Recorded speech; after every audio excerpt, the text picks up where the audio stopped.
We have confirmation that it was U.S. intel ops on the ground in Washington, D.C., and not those bad old Russians that Hillary Clinton keeps trying to blame very unsuccessfully that actually hacked into her emails, the Clinton campaign emails. It wasn't Russia. Now, this coming from numerous sources, from the Podesta hack, which then led to them getting into the hands of Julian Assange. We have an article. It's been confirmed. The U.S. intel operatives leaked this. Actually came from on the ground in Washington. Numerous sources have told this to Alex.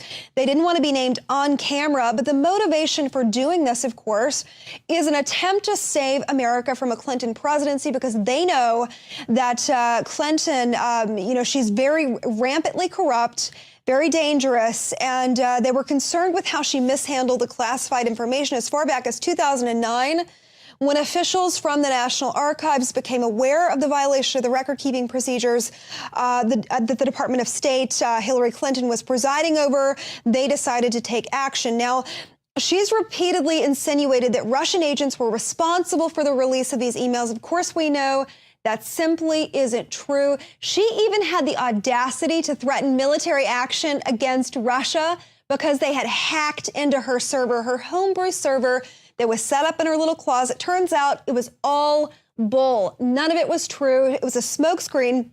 And they were trying to blame the Russians, of course. Now, this was backed up by a British ambassador, Craig Murray, who traveled to Washington for a dinner. He was able to confirm sources on the ground directly that back up everything that we're saying, that it was, in fact, insiders on the ground in Washington and not Russia. Now, former Deputy Secretary of State Steve Pieczenik talked to Alex Jones, breaking a record silence about the coup that is underway in Hillary's camp.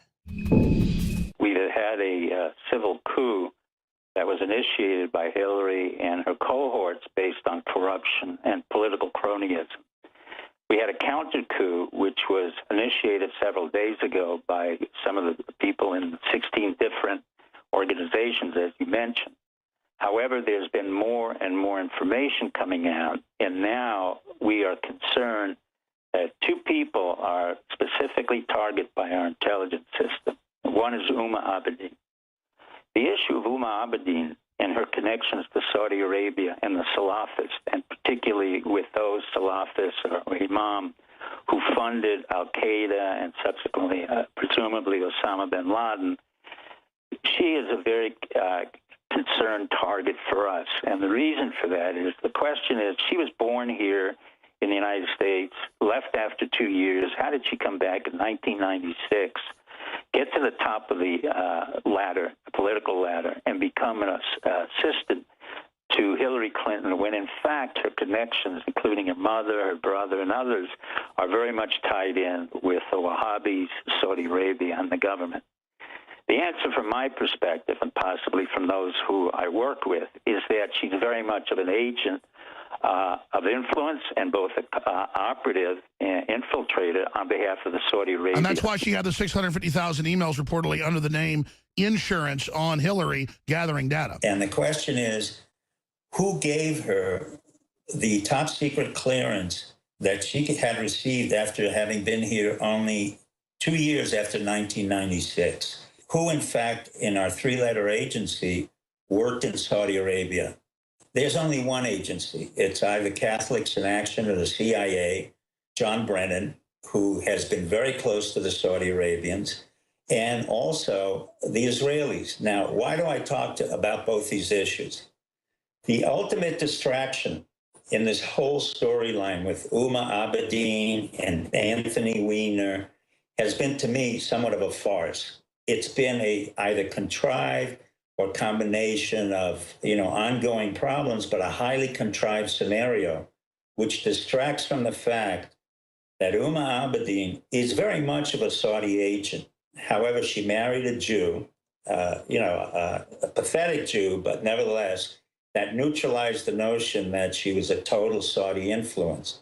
Peter Katchik was brought into the Justice Department as a result of being Podesta's lawyer, and Peter Katchik got Podesta off of criminal charges.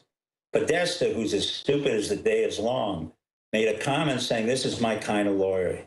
He makes sure that I never go to prison." So what we have is a Jewish law firm Dixine Shapiro with the Jewish representative, Peter Kachek, who is in turn going to evaluate and investigate a corruption trial with Uma Abedin. That's a complete farce. Now, the media, the mainstream media, they are shaking in their boots because they know that the FBI bombshells, it could spell out a victory for Donald Trump. They're echoing this. It's almost hilarious. They're not even concerned with the fact that Hillary is an ardent criminal that's an ineffectual leader and everything that she touches turns to crap. You know, that's of no mind that she actually engaged in criminal activity. No, what they care about is the outcome of the election, win at all cost. And specifically, you know, the FBI in relation to the bombshell that they're reopening this case, the subject of mainstream media largely focused negatively on Comey and not Clinton. The fact that she'd sent this classified information from her homebrew server.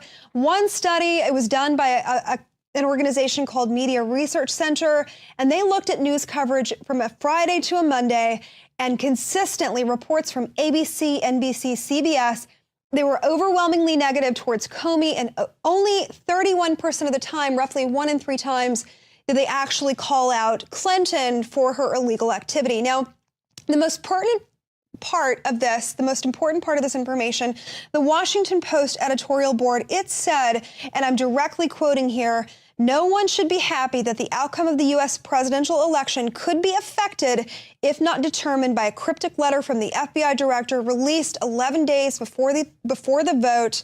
But that is our unfortunate situation." Well, guess what? You very inept, defunct media. It's not your situation. It's a situation regarding the American people, and everyone has a right to know exactly what was sent, exactly what she did, regardless of the outcome of the election. Now, speaking of the defunct media, we cover the New York Times frequently here on InfoWars, and astonishingly, there is a report that says that 95.7% they fell in quarterly profits, which is remarkable. Now, last quarter, their shares were only 6 cents a share. They can't give it away.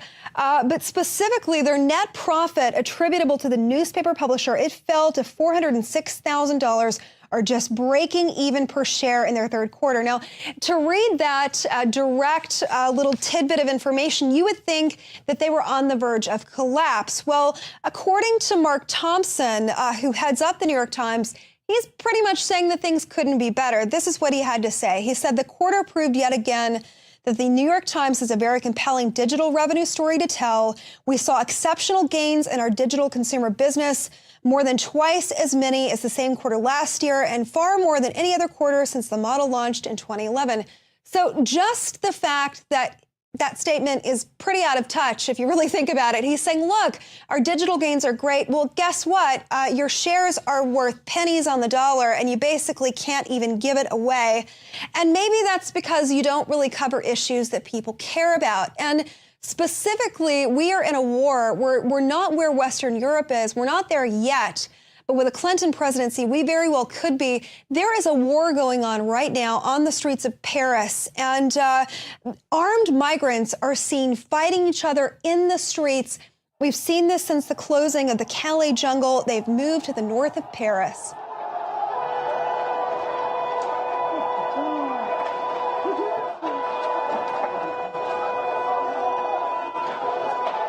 Now, to hear French officials on the ground, they are so out of touch. They actually deny that people from the Calais jungle have migrated, despite the fact that cameras are on the ground and they're interviewing migrants that actually can speak English. And they're saying, look, we came from Calais. We got a bus ticket or a train ticket. And many of the times, if they can't afford a ticket, they just get on the train anyway. And we've seen what they're doing. Now, that specifically was in the northern part of Paris. It was around the Stalingrad metro, and it was turned into a refugee battleground. What we see are these rival gangs of migrants, and they set upon each other with violence, with billy clubs, rioting in the streets. Meanwhile, pedestrians are simply walking past, victimized by what they're seeing, powerless, helpless to do anything about it. This is falling on Hollande's doorstep, and yet he's denying that they have a problem. You know, this situation makes Merkel's immigration policy actually look somewhat organized, which is a really tough thing to say because, wow. But they have a serious problem. Meanwhile, the media and officials, the globalists in charge, no problem, nothing to see here. But normal people with half a brain can actually see that there is a problem. And Putin even remarked on the situation. He warns the European countries that they have absolutely no future if they don't get a handle on the migrant crisis and establish some law and order. Now, he says a society that cannot defend its children today has no tomorrow. He said he's totally bewildered at the fact that European countries are taking in so many migrants, and it's increasing the number of rapes sweeping the continent. Of course, we know that the mainstream media will not cover these rapes. They absolutely refuse to do it. But we covered this specific rape case that President Putin highlights, and it's the case of the 10-year-old boy in Vienna that was raped by an Iraqi refugee. The refugee was ultimately, the charges against him were dropped because they were able to say effectively that the refugee did not know what he was doing to the 10-year-old boy was in fact rape. Now, he claimed he had a sexual emergency and that he didn't understand that the boy didn't want to be raped. Oh my gosh, we are really in for it. He says it didn't fit into my head. What on earth are thinking over there? That's what Putin has to say. And I couldn't agree with him more. The rationale, it's like the inmates are running the asylum, and rape cases like this of this 10-year-old boy, unfortunately, they are a dime a dozen. We hear about so many of them, but you really have to dig, especially in mainstream media, because they completely ignore the fact that this is directly related to the migrant crisis that is underway. And by the way, if Hillary Clinton has her way, she's already said it. She's going to ratchet up the refugee population coming in, non-vetted refugees, mind you, because our Homeland Security Department, it is not equipped on the ground to vet these refugees. She doesn't care. And what's happening in Vienna, this is absolutely what will happen here if Hillary Clinton has her way.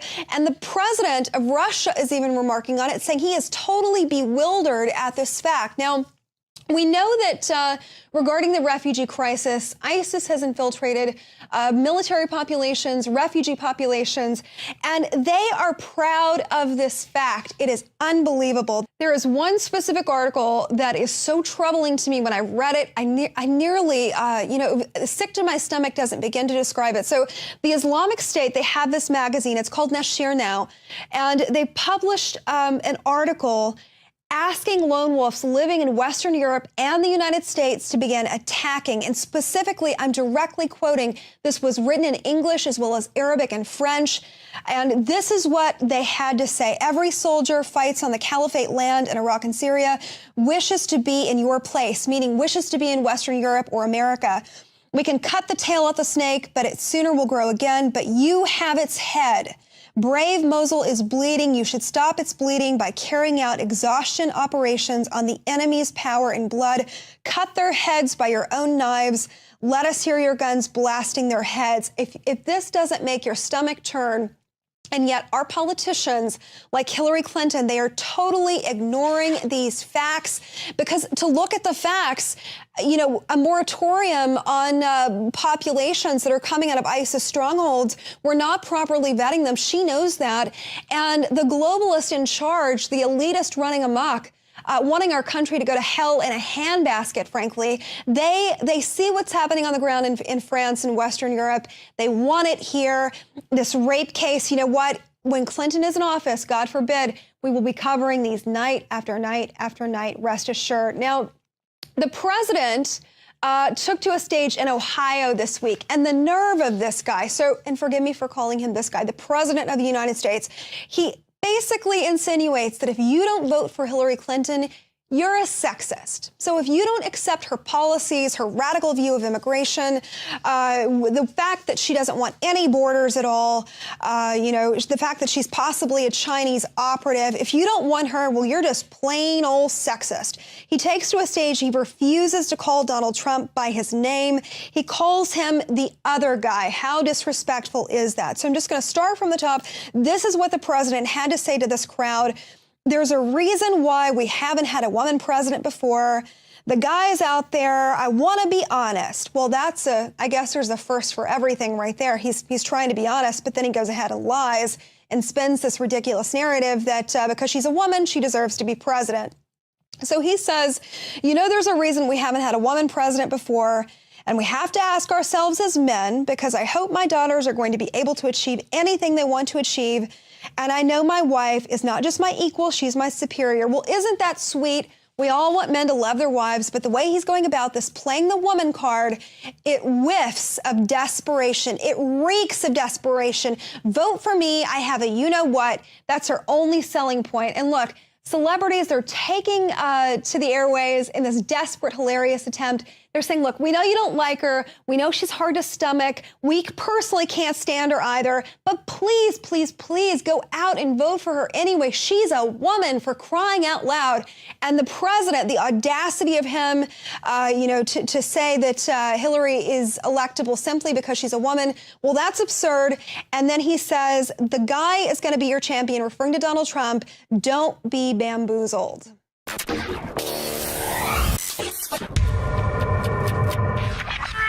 My fellow Americans, my fellow humans on planet Earth, there is an epic, legendary awakening of nationalism and populism happening from the Brexit to the Donald Trump phenomenon to Russia pulling out of the New World Order and arresting the bankster oligarchs.